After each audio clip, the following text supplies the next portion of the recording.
Good morning. And good morning, camera girl. Good morning. How are you? I'm fine. How are you? I'm fine, thank you. We hope the people are fine too. Well, this is take two. Take one was a long but very personal discussion as I looked into the camera, or rather, past the camera into my daughter's soulful eyes, and really poured out my heart for about 10 minutes. And I'm a slow talker, but I think it was a pretty good talk. But we can't use that video. Why, camera girl? Do you want to say? Okay, I'll say. Somebody was chewing on some candy. What flavor was that candy? Grape. Grape candy. And the lip smacking made the video useless. So sorry about that. Yes, sorry. That's all right. These things happen.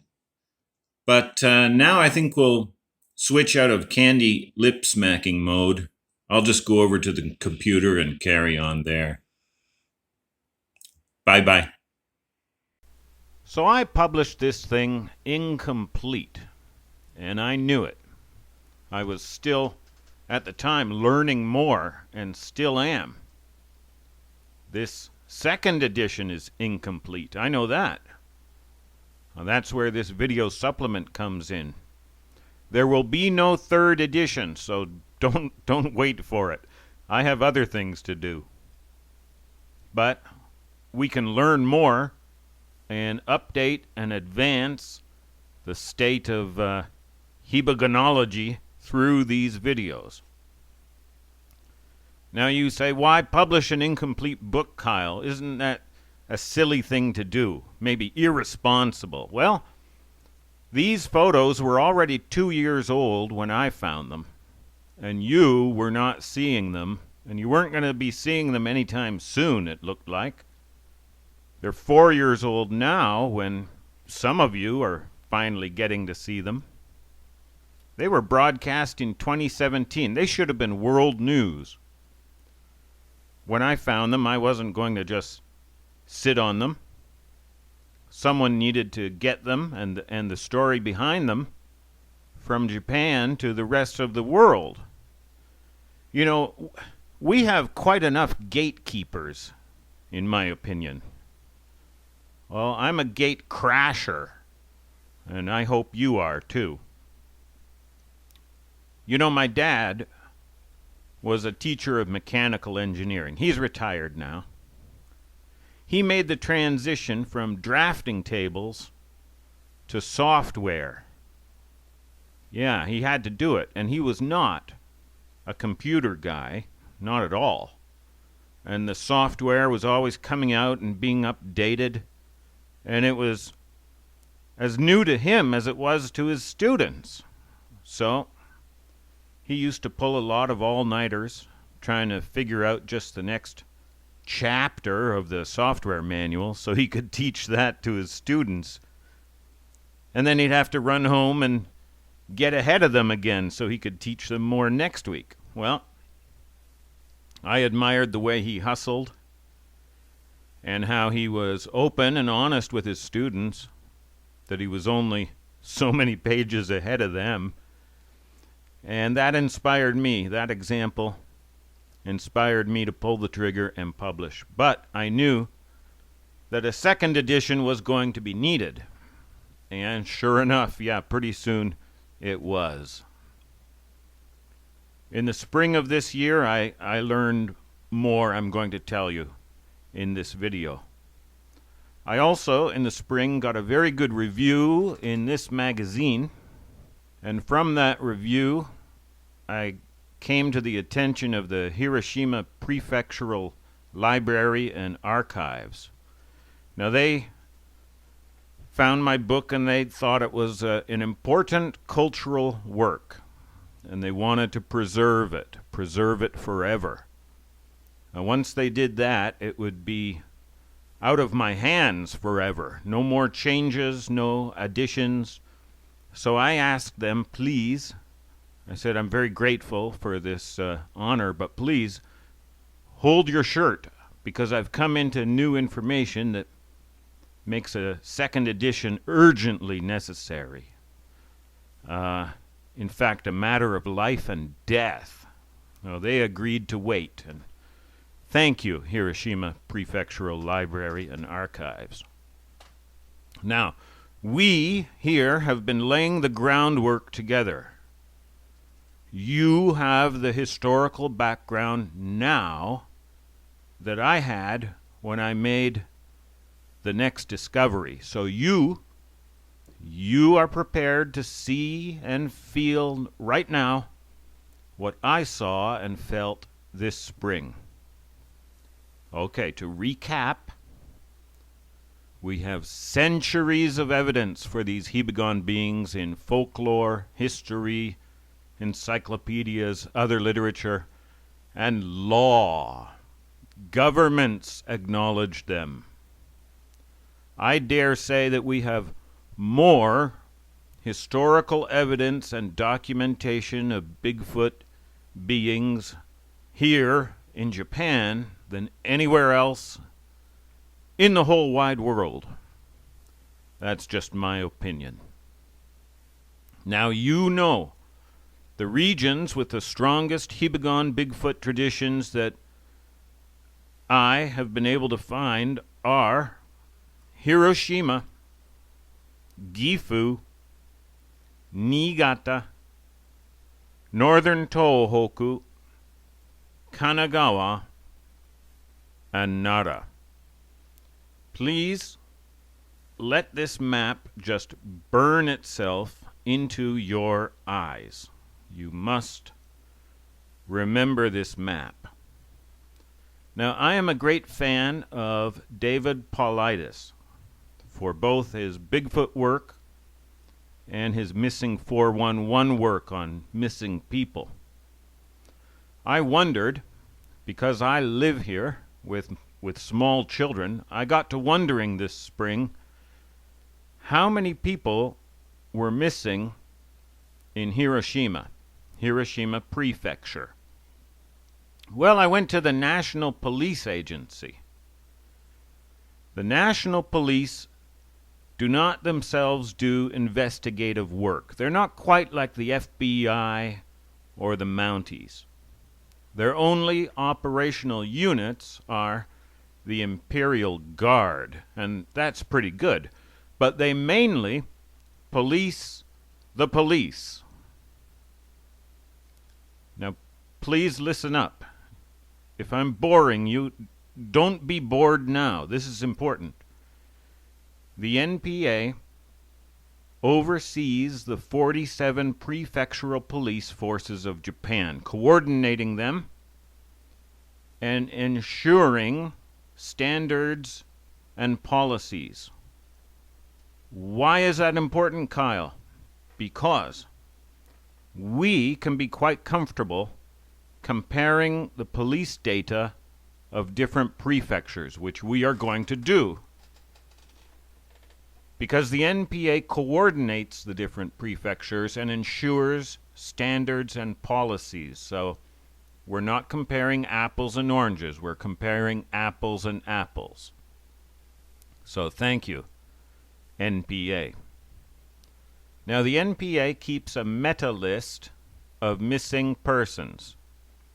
Not just any missing persons. These are cases where police have ruled out suicide, ruled out foul play, ruled out voluntary disappearance, ruled out wandering off. The police have, publicly at least, no leads, no clues, no theories, and they are asking for help. Hiroshima Prefecture, 24 cases. Okay, we have 2.8 million people here. I don't know if 24 people mysteriously disappearing is a big deal or not. It is to the families, of course. But is it a high rate? Well, I looked up Tokyo. Tokyo, the capital. Population 14 million people. And Tokyo had one case. Now that case was quickly solved, and when I wrote the second edition, Tokyo had 0 cases. They now have again 1 case. Tokyo has hovered all year around 0 or 1. Hiroshima, meanwhile, started the year with 24, but it is up to 26. I looked into these cases and found something strange. Hardly anyone disappears from the cities. Hardly anyone disappears from the cities where most people are. Well, that's odd. Most missing people go missing in the countryside, in the mountains, and near forests, and boulder fields. Tokyo has a lot of people and a much higher crime rate. It doesn't have a lot of forest. Well, I was on a hunch now, and I picked up my book and looked at, well, where else do we have Hibagon-like beings? Maybe you can guess where I look next. Gifu. Just under 2 million people population. 15 cases. Tokyo, 1.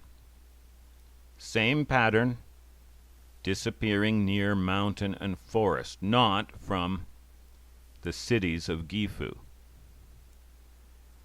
What did I look up next? You can guess.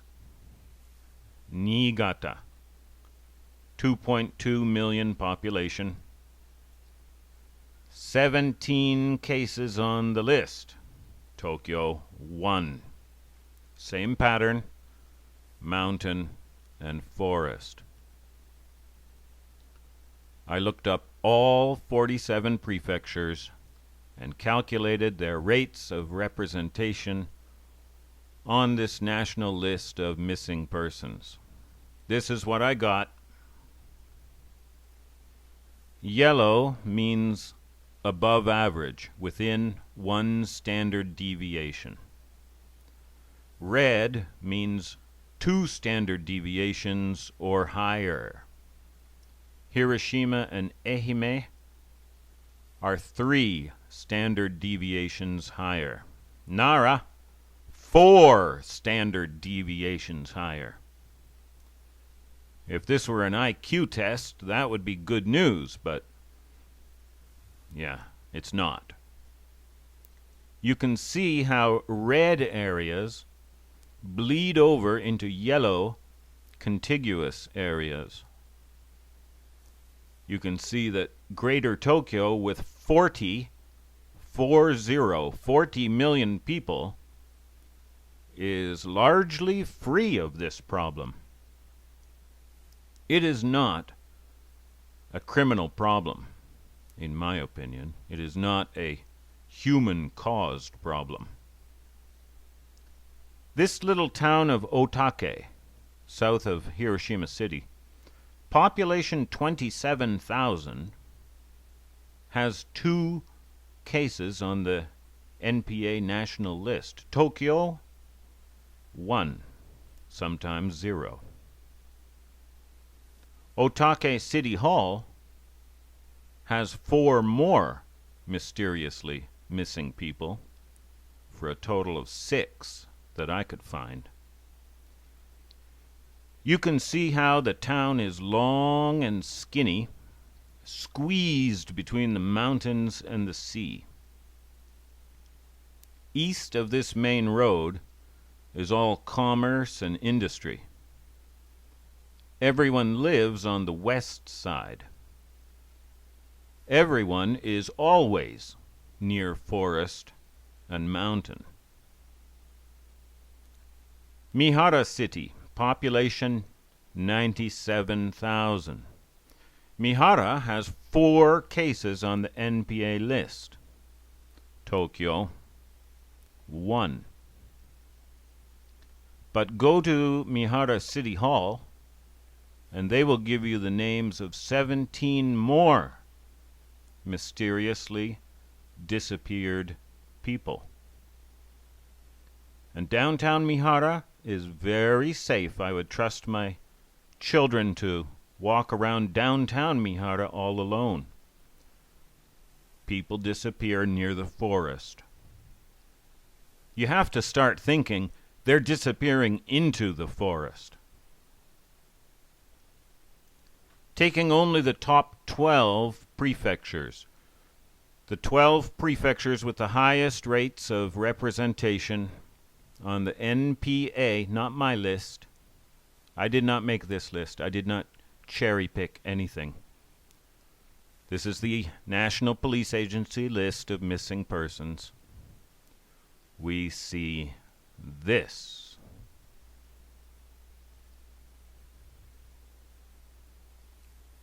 Now you can go to the National Police Agency website yourself. You can confirm this. Next video, I will show you some of the characteristics common to most of these disappearances, or all of them, and we will begin to build up a suspect profile. Seraphine Long. Seraphine Long was a Chehalis young woman. She was 17 years old in 1871 when she was abducted by a Sasquatch. Married, in Lucy Thompson's euphemism, forcibly married and kept. Now, Seraphine failed to thrive in the Sasquatch lifestyle. She was eventually returned to her own people, thankfully. The whole story is in my book, but I just want to read you this. I was walking toward home one day, many years ago, carrying a big bundle of cedar roots, and thinking of the young brave Qualak that I was soon to marry. Suddenly, at a place where the bush grew close and thick beside the trail, a long arm shot out, and a hairy hand was pressed over my mouth. She goes on to tell all about her abduction. I believe her. I believe Seraphine Long. Okay, some breaking news. My friend, the calligraphy teacher, came back to me. It took her a week, but she managed to break down the second character in Enko. For anyone who doesn't know what I'm talking about, you have to go back and watch past videos. I recommend starting at the beginning. First character, you remember, is the standard character for monkey, beast, plus long arms. A beast with long arms, a long-armed beast. So our Enko is a beast with long arms. Now, Enko was a new word. It seems to have been created by Lord Mori Terumoto himself, or him and his advisors. He renamed this river the Enko River on account of the Enko who were coming across, stealing food, attacking people, and taking people, especially female people. The second character is archaic, but our calligraphy expert picked it apart. It means hairy beast, plus watch, plus wait. Put them together. we get a hairy beast, and beast is doubled up. A beastly hairy beast with long arms who watches and waits.